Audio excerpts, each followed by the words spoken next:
So some of y'all probably heard about the Smithsonian being under review, let's say, by the current administration because they disagree on the version of history that this institution is putting forth, right? So they're challenging it.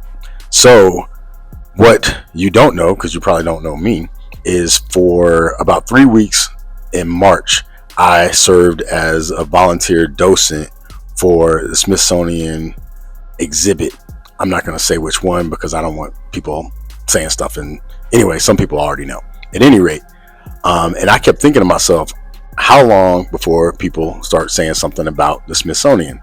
So last week, a little bit more than a week ago, I was in DC and I went to the Smithsonian African American History Museum as well as the U.S. Holocaust Memorial and the MLK Memorial. And while there, I saw a very interesting phenomenon, and that was a lot of MAGA hats. And I kept thinking to myself, how is it that these folks are coming to these free museums and rocking these hats with no sense of irony? And I kept trying to think to myself, what is not going through their head that if it were going through their head, they would take off this hat? But since they didn't take off the hat, I'm assuming nothing was going through their head. But something was going through my head, which was stress. And I did feel that I wanted to interview them very intently to get some understanding. But because I was there with my family, I chose not to do it. And instead, I ended up making this allegory.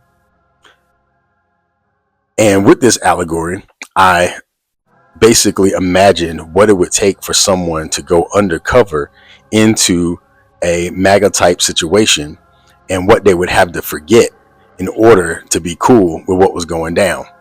And then what would it take for them to snap out of whatever isn't going on in some of the folks' heads in order to get back to, I would say, re-intellectualization.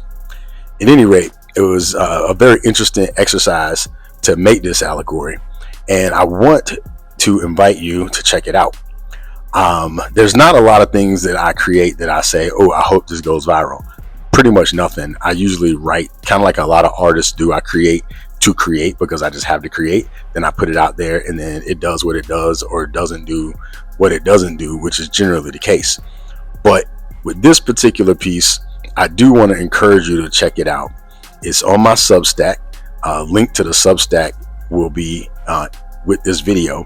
But also, if you're not viewing this video on a platform that enables links, then I will put it in the bio, or you can just go to Substack and then type in at Pedro, Pedro, Signorinha, Senhorinha, Silva, Silva, and it'll take you to it. And I'll also have that tag at the end of this video. So if you want to check it out, you can. So at any rate, if you've been trying to make sense out of the nonsense, this will help you at least make a little bit of sense out of the nonsense before you give up. So hopefully this connects with you, brings some value to your experience. And if you get something out of it, in this particular instance, I would encourage you to share it with other people so that we can have deeper conversations about what's going on and what's not going on. Peace.